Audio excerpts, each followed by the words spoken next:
Hola, soy Arturo, bienvenidos al canal de los Guardián de los Arcanos, donde hoy vamos a visitar el noveno mundo, más específicamente a los personajes que lo habitan, porque vamos a ver la guía del jugador de Numenera.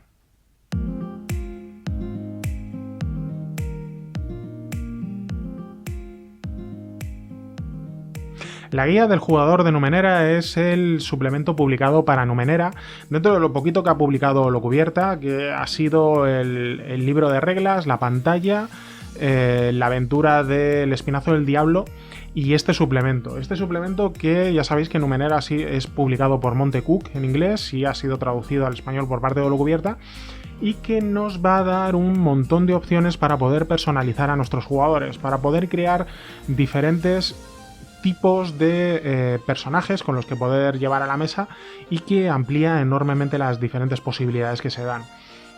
Bueno, yo la reseña que hice de Numenera la hice bastante hace tiempo y la hice para el blog, la hice de manera fotográfica, luego abajo os dejaré el enlace por si queréis verla. Pero ya que vamos a hablar de este suplemento, vamos a hablar un poquito de Numenera. Voy a aprovechar este vídeo, porque Numenera es un juego que me gusta muchísimo. Es un juego muy inteligente, muy creativo, muy ingenioso y que es una de las mejores lecturas que se pueden hacer en torno al mundo del rol. Hay muchos manuales muy buenos que proponen cosas realmente muy divertidas, muy atractivas de poder llevarlas a la mesa, pero este es uno de esos juegos que, aunque no fueras a llevarlo a la mesa, simplemente como lectura, es una maravilla, es de lo mejorcito que os vais a poder encontrar en el panorama rolero nacional e internacional. Bueno, ¿qué es lo que nos propone Numenera? Numenera nos sitúa en el futuro, en miles de años, pero miles de años en el futuro, donde la gente, los habitantes, lo denominan el noveno mundo. Y lo denominan el noveno mundo porque consideran que ha habido 8 mundos anteriores, es decir, 8 civilizaciones que surgieron, crecieron, llegaron a su apogeo y desaparecieron, y fueron reemplazadas por otras civilizaciones. Esos 8 mundos, que bueno, que te pueden decir que lo mismo son 8 como que son 20, como que son 5, no tienen la menor idea, ¿no? Pero estos personajes del noveno mundo habitan este mundo donde tenemos las ruinas de las tecnologías de aquellos seres que, como digo, lograron alcanzar cotas inimaginables. Por ejemplo, nos situamos en miles de años en el futuro, donde el sol ya debería haberse apagado, y sin embargo el sol sigue luciendo, por lo cual hubo una civilización con la tecnología y el conocimiento suficiente como para poder reenergizarlo. Las estrellas han cambiado de lugar, por lo cual hubo una civilización con el conocimiento y la capacidad suficiente como para poder moverlas. Incluso dentro del propio mundo, dentro del propio continente en el cual nos vamos a mover, hay formaciones geológicas que escapan a toda la razón y que han tenido que ser construidas por los propios humanos. Como por ejemplo, aquí tenemos el reloj de Cala, que es esta formación, esta cordillera, ¿vale?, que, como podéis ver, pues es un círculo perfecto. Evidentemente la naturaleza no va a crearla de esa manera. Ha tenido que ser creada por manos, no digo humanas, pero sí de una civilización inteligente. Bueno, dentro de todo esto nos vamos a encontrar con eso, con una civilización, con esta gente del noveno mundo que se va a mover dentro de este escenario de campaña sobre esas ruinas con prodigios, artefactos, dispositivos, cosas que escapan a su razón, que realmente muchas veces ni siquiera saben para qué sirven o cómo se utilizan, y sin embargo las adoran y las consideran prácticamente magia. Aquello viene de la famosa frase de Arthur C. Clarke de que toda tecnología superior no podrá ser diferenciada de la magia. Entonces tienen a los sacerdotes de los eones, que son la gente que se dedica a investigar sobre estas tecnologías. Tienen al pontífice de Ámbar, que es la gran cabeza de esta congregación, y a todos estos artefactos y estos dispositivos de civilizaciones anteriores, tecnológicamente muy superiores, los denominan numeneras, que es lo que da nombre a esta ambientación. Bueno, este juego, que son unas 400 y poco páginas, todo esto prácticamente es ambientación. Las reglas son muy pequeñas, son muy cortitas, os las voy a explicar muy rápido y vais a ver que son muy fáciles y muy divertidas de utilizar. Y prácticamente todo lo demás es ambientación. Ambientación regional, ambientación sobre los dispositivos. Una ambientación muy rica que deja incluso en pañales a Canción de Hielo y Fuego. Si creéis que hay tramas entre diferentes casas y entre diferentes regiones, aquí vais a encontrar todo eso y de una manera muy bien desarrollada. Luego quizá las aventuras que te presentan no dejan de ser dungeons, porque acordaos que Monte Cook fue uno de los artífices del paso de Advanced Dungeons and Dragons segunda edición a Dungeons and Dragons tercera edición, en el dado de 20 cuando cambió la licencia de TSR a Wizards of the Coast. Así que nos podemos encontrar con que quizá las aventuras que nos presenta, aquí hay 4 aventuras, 4 módulos listos para jugar, pues quizá no aprovechan todo lo que te propone, porque como digo, la propuesta es muy imaginativa y muy sorprendente. Bueno, el único problema que tiene quizá es sobre los propios personajes. Los propios personajes, que vamos a tener 3 tipos. Vamos a tener los Glaives, que son los guerreros, los Jacks, que son una especie de especialista, y los nanos, que son los magos. Esos 3 tipos de personajes luego van a tener un adjetivo y un descriptor o un rasgo que les va a diferenciar. Lo que ocurre es que aquí hay bastantes pocos. Y teniendo en cuenta que los personajes solamente pueden alcanzar el rango 6, que podemos equipararlo a nivel, pues una vez que alcancemos ese rango y queramos crear otro nuevo personaje, la verdad es que vamos a tender a repetirlos. Porque como digo, hay bastante pocos. Eso se soluciona con esto. Estos son 180 páginas de diferentes adjetivos para el personaje, de diferentes rasgos, de diferentes descriptores, cuya combinación va a dar lugar a miles de posibles personajes que podamos jugar.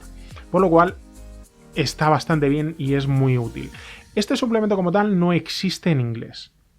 Lo que ha hecho Blocubierta ha sido unir la guía del jugador, que es una guía donde te explican un poco el sistema, la ambientación y la creación de personajes así a vuela pluma, y el Character Options, las opciones de personaje, que es lo que nos aumenta enormemente las posibilidades para generar estos personajes. Al haberlos unido, dan lugar a un suplemento que es increíblemente rico en opciones para poder desarrollar y para poder crear los personajes para llevarlos a la mesa. Bueno, ¿cómo se juega Numenera? Numenera es un juego muy sencillo, simplemente vamos a necesitar un dado de 20. Prácticamente no se van a utilizar más dados durante el juego. Este dado de 20 vamos a tener un número objetivo que es el que hay que igualar o superar cuando queramos hacer algo.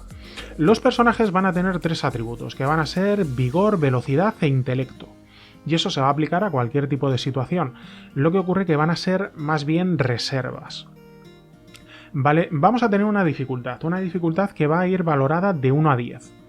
Y esta dificultad se va a multiplicar por 3 para darnos el número objetivo que hay que igualar o superar en una tirada con un dado de 20. Y diréis, bueno, sí, pero si la dificultad es 10, ¿no? Que sería prácticamente imposible, multiplicar por 3 nos va a dar 30, eso no se puede conseguir nunca. Bueno, la dificultad se va a bajar.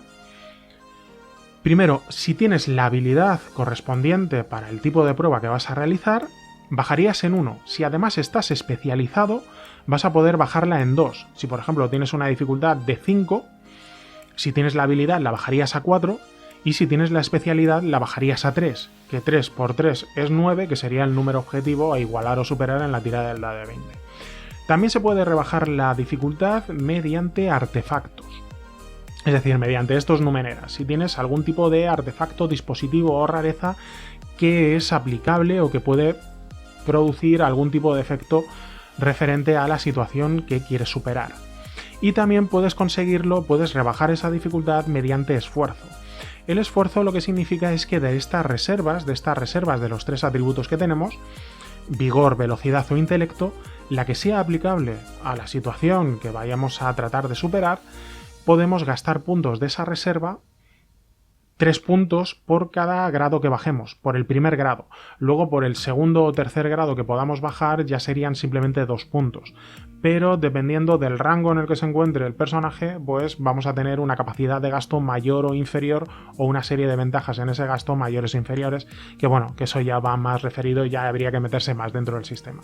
Pero como veis, la dificultad de 1 a 10 se puede bajar mediante la habilidad mediante los dispositivos o artefactos y mediante el esfuerzo. Lo vamos a bajar hasta el grado que sea, vamos a multiplicarlo por 3, vamos a obtener el número objetivo y ese número objetivo hay que igualarlo o superarlo en una tirada de un dado de 20. Ya está. Si sacamos 20 en el dado vamos a obtener un resultado mayor, vamos a tener un beneficio mayor. Si sacamos 19, un beneficio menor. 17 y 18 tienen efecto en el combate porque aumentan el daño. Y un 1 significa una intromisión por parte del director de juego. Es decir, la capacidad de poder hacer algo que perjudique o no, o que meta en problemas a los jugadores, que haga la situación más interesante. El director de juego esto lo puede hacer en cualquier momento, entregando puntos de experiencia al personaje.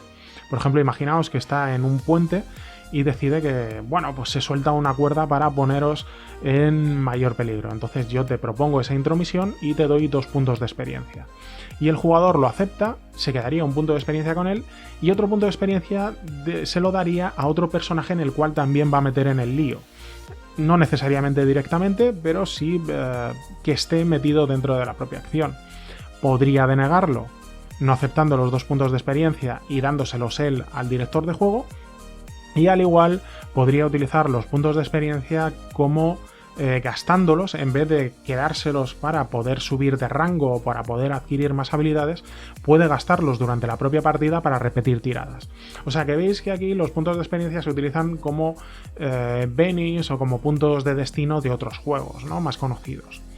Por lo cual veis que el sistema, que es muy sencillito, prácticamente ya os lo he explicado completamente, mezcla lo que sería el modo clásico del dado de 20, pero con determinados aspectos y determinados hechos de juegos más narrativos. De una manera que no estorban, no llegan a provocar rechazo en jugadores más clásicos, pero sí que le dan ese toque narrativo que es muy interesante y que, como digo, es muy sencillito, muy fácil y que aporta muchísimo en la mesa. Es muy divertido de jugar al juego. Bueno, pues hasta aquí el sistema, no habría más, no habría mayor dificultad. Los personajes no jugadores se crean en un segundo, las criaturas se crean en un segundo, simplemente hay que darles un nivel y ya está, no tiene más. Y nos vamos a encontrar con los 3 tipos de personajes. Aquí los personajes se van a crear con un sustantivo, con un nombre, con un adjetivo para ese nombre y con un verbo que es lo que realiza. Esto no os asustéis, que es muy facilito. El nombre es el tipo de personaje que podemos tener, que hay 3 tipos de personajes. Tenemos el Glaive, que es el guerrero. El guerrero, pero no guerrero en plan bárbaro o tal, o sí, sino más bien la persona que tiene unas capacidades muy superiores y que le elevan por encima de los demás, especialmente en el combate. Tenemos el Jack, que es el especialista, el que hace un poco de todo, ¿no? El que es aprendiz de todo, maestro de nada y que es un poco bueno en todas las cosas. Y tenemos el Nano, que es el mago, el que tiene capacidades especiales, el que puede hacer cosas denominemos mágicas y que también está dedicado un poco al estudio de estos numeneras. Esos 3 tipos de personajes que van a tener, como ya os he dicho, pues los 3 atributos, las 3 reservas de atributos clásicas, que son el vigor, velocidad e intelecto, con un valor inicial. A partir de ahí vamos a tenerles que elegir un trasfondo, y es que aquí el hecho de crear la historia del personaje es muy interesante y nos va a aportar muchas cosas a la hora de llevarlo a jugar. Y vamos a tener las tablas aquí con un dadito de 20 para elegir el trasfondo del personaje y luego un montón de tablas para ver cómo van subiendo de rangos, de rango 1, rango 2, rango 6, con todas las diferentes maniobras de combate y posibilidades que vamos a poder elegir cada vez que subamos o cada vez que gastemos puntos de experiencia para adquirir una u otra. Luego vamos a tener el... A ver, vamos para acá. El adjetivo, porque este Nano, este Jack, este Glaive va a tener un adjetivo que le va a calificar y que va a servir de descriptor, como por ejemplo aciago, astuto, callado, cobarde, cruel, culto, curtido, decidido.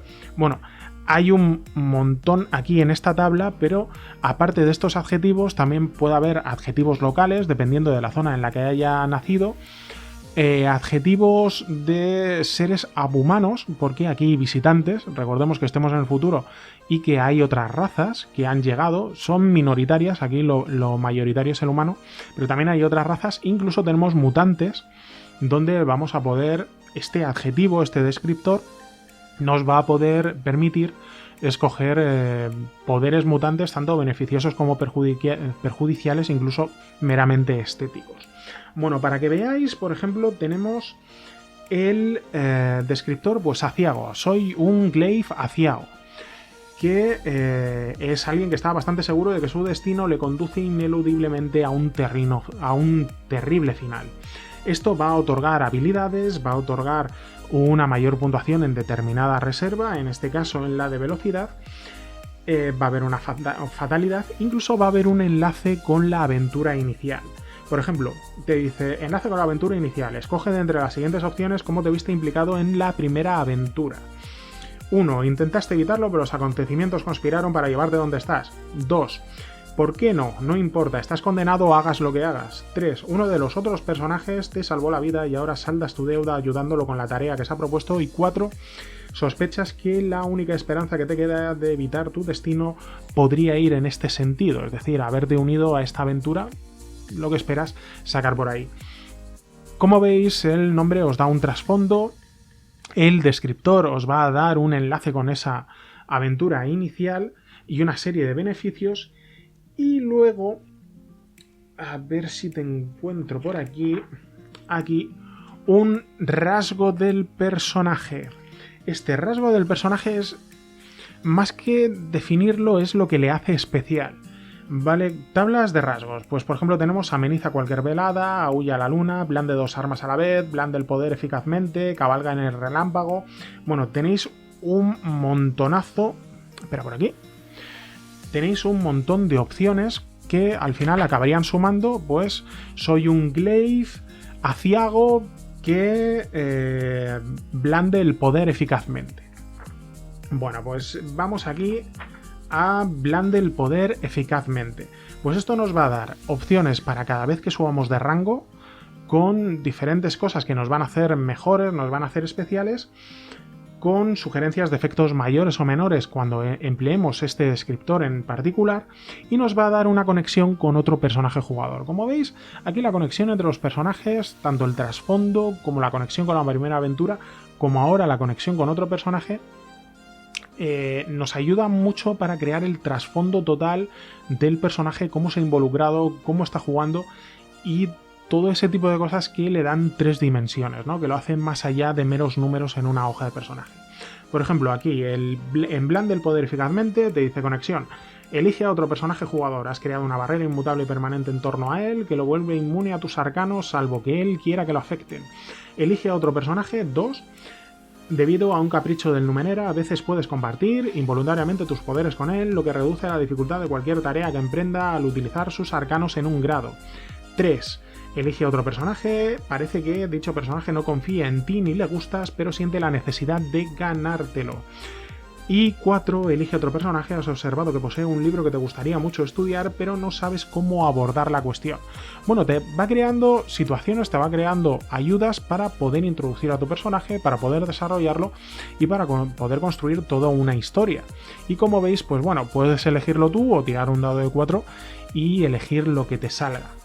Como habéis visto, las opciones que os he ido mostrando en las tablas son enormes. Si nos ponemos a multiplicar los 3 iniciales con los 40 y pico adjetivos que hay, con los tropecientos que tiene por aquí en los rasgos, que son, pues mira, 1, 2, 3, 4, 5, 6, 7, 8, 9, 10, 11, 12, 13, 14, 15, 16, 17, 18, 19, 20, pues unos 60 rasgos por los 40 y pico adjetivos, por los 3 tipos de personajes. Si hacemos la multiplicación nos van a salir miles de posibles combinaciones de personajes que podemos crear, por lo cual ya ese problema que había de la poca variedad que podía surgir dentro del propio manual de reglas se cumple sobradamente.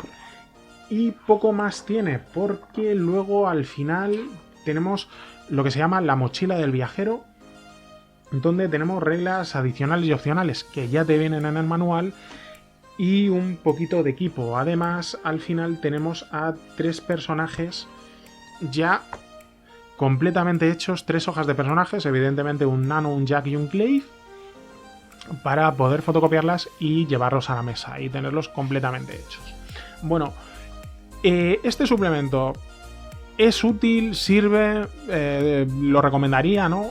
Bueno, este es un suplemento dedicado única y exclusivamente al jugador. Esto al director de juego de Numenera no le sirve absolutamente de nada. ¿Vale? El director de juego de Numenera lo que necesita es esto, necesita el manual.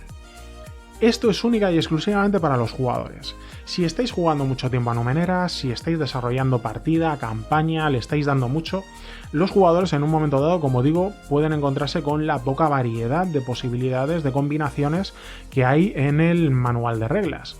Y eso les puede llevar a pues esa repetición continua de otra vez me cojo un Jack que cabalga en el relámpago, un Jack astuto que cabalga en el relámpago, otra vez. Bueno, aquí no.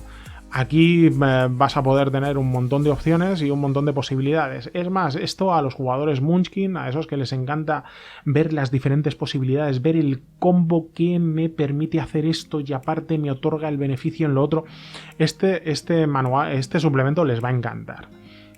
Como digo, para el director de juego no le sirve absolutamente de nada, no le aporta nada más que opciones que son para los jugadores. Al director de juego poco, a los jugadores sí. A los jugadores, si van a jugar mucho, es un suplemento muy útil, muy válido y que les va a abrir todo un nuevo mundo de posibilidades para poder desarrollarlos. Aparte, como veis, todas las diferentes posibilidades pues traen trasfondos, conexiones con otros jugadores, conexiones con la aventura inicial, por lo cual les va a ayudar a crear, a darle esas 3 dimensiones al personaje que les van a venir muy bien, ¿no? Pero como digo, es realmente dedicado al jugador. El director de juego le va a servir poco y el jugador, si va a darle mucha caña a Numenera, si va a jugarlo mucho, y cuidado, Numenera es un juego que merece la pena jugarlo mucho para poder descubrir todo lo que tiene, para poder descubrir toda esa ambientación brutal, fantástica, imaginativa, ingeniosa, creativa que tiene, merece mucho la pena. Como digo, ya eso lo elegís vosotros. Yo desde luego, Numenera es un juego que me encanta y que, como digo, merece mucho la pena darle mucha caña y a ver si Holocubierta se pone las pilas y nos saca nuevas cositas como la guía del Noveno Mundo o el bestiario del Noveno Mundo. Bueno, espero que os sirva, espero que os sea útil y Numenera es un juego que merece mucho la pena. Si queréis ver más vídeos como este, no olvidaros de darle al botoncito de suscribirse o podéis seguirme a través de las redes sociales, especialmente en Twitter, en twitter.com/arcanosguardián. Muchas gracias por seguirme, sigan jugando.